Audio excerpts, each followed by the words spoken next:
xeex bii du yàgg. Sénégal bokku ci. Sénégal amul pétrole amul gaz bu mu moomal boppam lan la moom. mais on a du pétrole am nañu gaz également. mu ngi génn ñaata millions de barils ñoo génn. loolu dinañ ci ñëw et puis la Chine moom la ñuy jaay. ñaata millions de barils ñoo génn gum ñaata la ci Sénégal am. dañu ko naka la tudd. yàllax. ça a été vendangé par le régime bi nga xam ne mu fi jóge. Sénégal boo defee tous les rapports ak yooyu yëpp. amu ci plus de 5%. et c'est la vérité. ça n'a jamais été nekk nañ fi et puis tellement malhonnête intellectuellement. état bi am na ci 10%. SAR am na ci 10%. soo ko boolee muy 20%. en moyenne moom lañ ci am 20% de quoi.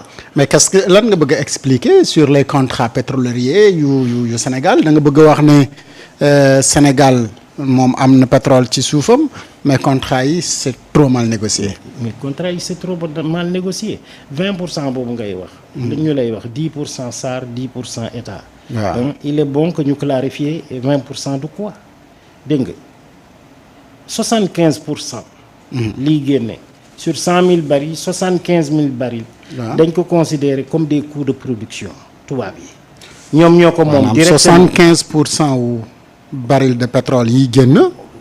c'est des producteur bi moom moo koy jël. nee na coût des 25%. 25% boobu nag dégg nga ca la Sénégal am 10% état 10% SAR muy 20%. waaw dégg nga ca la ko am léegi defal calcul bu gën a simpliste rek pour ñëpp comprendre. 1 million génn na par exemple. 1 million bu ne.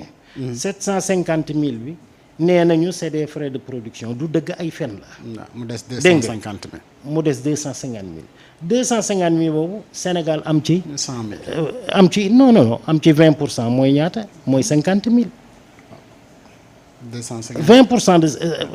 250 000 mooy 200 pour 200 000. 20% de 50 000 mooy ñaata. 200 000 de 250 000. waaw 200 000 la. non. Saar 250 000 250 000. waaw multiplié par 20% ñaata la 2 fois 5 10 2 fois 2 4 et un 5 ça fait 50 000. ci million lañ nekk ba tey. 750 000 yi c'est des coûts de production nee nañu ñoom ñoo ko moom. waaw mu des 250 000. 250 000 bi état bi am ci 20%. mooy ñaata. soo nee SAR 10% 10% de 250 000 lu 25 000 la. waaw Sénégal 10% de 250 000 lu 25 000. mooy 50 000. waaw ñun ñëpp ñu boole. waaw léegi nag 50 000 boobu ci Sénégal am. soo ko rapporté ci 1 million yi 50 000 c'est combien en pourcentage de 1 million c'est 5%. 5%. waaw fii nekk nañu fii rëy làmmiñ. et puis mais Sénégalais y a-t-il une possibilité mais ils sont de corriger li nga xamante ni moom moo am ci. contrat pétrole yooyu. ah si waaw. encore faisant. j'ai l'habitude de le dire et je le répète. le pouvoir c'est pour les grands hommes. ñu bëri nag ñu ngi koy xëccu ak di ko reyante dégg nga te amuñu niveau mënuñu ko dékku. ça maanaam mënul arriver un pays comprendre moo sooy wax. mais bañ pouvoir ok. bañ ñeme le contentieux ne dërëm du fi jóge. kon Ousmane mu ngi ci yoon. c'est de l'arnaque non ban mi ngi ci yoon. ah mais bañkat la. non dama ne le pouvoir c'est pour les grands hommes. non dama ne on a arrêté l'exploitation. man Abou Wele dama ko doon arrêté. dara du fi jóge. pas un baril de pétrole. ça fera un scandale universel ci àddina bi yépp parce que c'est du vol. waaw le coût de production dégg nga d'un baril de pétrole musul yegg à ces niveaux extraordinaires. mais jaay guérilla ba tax nga bëgg mais ban jaay mais loolu guérilla la. topp àddina bi xam nañ ne ñu ngi leen di sàcc ñëpp a ngi koy xool di reetaan waaw yàgg nañ ci biir tubaab yi waaw am ci ay xarit am ci lépp dégg nga. dañuy sàcc wala Macky Sall mais sàcc la mais. dañuy sàcc wala Macky Sall moo ñu saraxe mais ces contrats là mënul am. déjà scandale bi ñuy wax ci exploitation pétrole Congo. waaw déggoon nga ko. mais c'était un meilleur contrat. les coûts de production étaient 60%. waaw fa lañ ko kale woon. Sénégal on est allé jusqu'à 75. 75 waaw. alors que le coût de revient des grands majors déclarés le coût classique bi ñuy déclarer dans le monde le coût de revient d'un baril de pétrole ay 4,5 euros la 4,5 dollars par baril. Comment se fait-il que ñun soudainement ñu bëgg dem presque 50 dollars le baril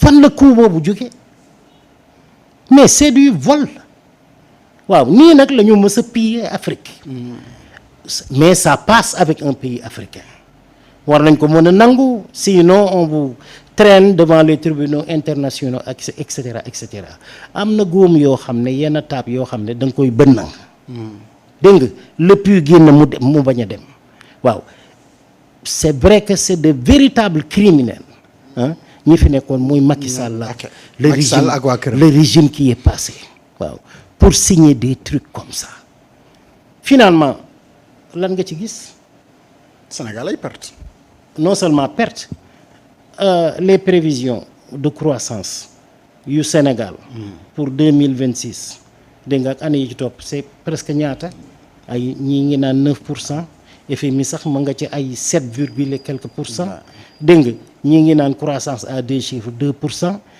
et cetera loolu la c'est ce que tu as entendu. Oui, 2 chiffres lañ jëm waaw. mais 2 chiffres bi fu mu jógee c'est compte tenu de l'exploitation du gaz et du pétrole dégg nga ndax taux de croissance lenn lay xool mooy le produit intérieur brut alors ces sommes-là astronomiques yi jóge ci vente pétrole bi ak gaz bi dégg nga mais en fait loolu la lay jox on va assister à une augmentation exponentielle du produit intérieur brut du Sénégal te du feeñ fenn mais parce que moo ko mais bu fekkee ni waaw. da ngay ca la ñuy xam ne croissance amul sens. ci production intérieure brute bi tandis que suñu rapport Cour des comptes wan nañu ne suñu dette bi dafa dépasser suñu produit intérieur. ah non day wàcc la dette va descendre moo tax Macky bëggoon maintenir seuil d'endettement boobu pour te dire que amul sens même loolu day wàcc c'est des milliards de milliards qui vont s'ajouter sur le produit intérieur brut du Sénégal soo ko rapporté rek dégg nga ça va tomber waaw au lieu de 100% ça va rapidement baisser vers les mais ça va baisser dans 2 ou 3 ans ça va baisser à 60% dégg nga bu continuer day dem 50% dégg nga si on n'emprunte pas dans la même fourchette dégg nga c'est ce que cela veut dire waaw super. sans que ça ne se ressente dégg nga dans la vie des populations dégg nga ci koom-koomu Sénégal. Pourquoi?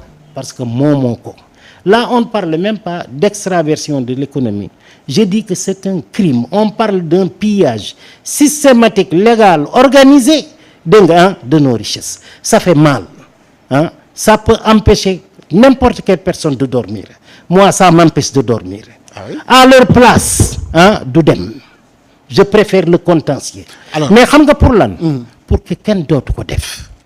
Alors, parce que c'est pas possible. Ouais. qu'on puisse piller encore nos richesses comme quand on était au temps de la colonisation dégg nga et de la traite négrière mais c'est pas possible waaw léegi tous les pays qui mais produisent. piège bi kan moo ko orchestré. Mais c'est des- Macky Sall qui a mais des signé les contrats. mais des bandits. mais tout à l'heure da yoo nga xam ne wax ay pot de vin moo tax Sénégalais dafa bëgg teraanga yàgg naa la ko wax dégg nga pour 1 milliard ou 2 wala 3 milliards non ma am ci ay 4x4 tabax ci immeuble fii épouser 2 femmes so commencer solo ay costumes yu rafet waaye dundu mes enfants vont aller à l'étranger c'est des gens tellement insignifiants dégg nga que waruñoo diriger kenn waaw et c'est ça notre problème c'est des Sénégalais qui ont fait ça yor seen làmmiñ yu rëy taxaw ci plateau yi emmerder nit ñi on a combattu ça dégg nga durant les dernières années du règne de Macky Sall mais c'est pas normal dégg nga ñu fu nekk on a combattu ça mais c'est ça la réalité mais ce qui est dommage c'est que cette réalité là est en train de s'imposer à nous. Les Sénégalais peuvent comprendre que nous sommes un pays producteur de pétrole. Il y a des millions de barils de pétrole qui sont produits, exportés mu dem gaz bi itam noonu lay demee dégg nga sans que mu feeñ fenn état bi chaque jour muy demander levée de fonds 50 milliards fii 25 milliards fii et cetera. Pourtant bu nit ñi demee ci vidéo yi ma doon def il y a 5 ans dégg nga de cela je disais que le jour où on commencera l'exploitation du pétrole su demee tuuti Sénégalais yi génn ci mbedd mi yor seen yet ne ana xaalisu pétrole bi fan la jaar. fan la jaar. mais tout à l'heure américain boo ko wax ma ngay ree les Suédois rient italiens yi j'en connais ñoom dañuy ree reetaan. et pourquoi. mais vous êtes du n'importe quoi mais wele comment pouvez-vous accepter des trucs comme ça est-ce que chez vous les gens croient en ce genre de contrat. mais à qui la faute. Autorité sénégalaise yi le régime qui est passé dégg nga mais c'est une réalité qui est en train de s'imposer dégg nga à ce nouveau régime là aussi dégg nga mi ngi toog di ko seetaan man bu ma nekkoon à leur place du dem. on est devant les tribunaux internationaux mais ce sera un exemple pour kenn dootu ko defati. tout à l'heure da nga ni le pouvoir c'est pour les grands hommes. Ah oui.